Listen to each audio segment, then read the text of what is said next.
Një krim i dyfisht ka tronditur qytetarët pasi një 36 vjeçar vrau gruan e tij 27 vjeçare dhe kunatin 56 vjeçar, duke pretenduar se dyshonte se ata kishin një lidhje dashurie.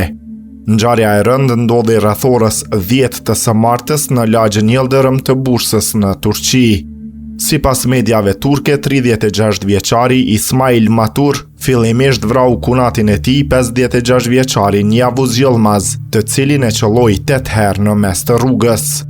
Më pas autori u kthye në shtëpinë e tij, ku qolloi dhe vrau gruan e tij 27 vjeçare Xhanan.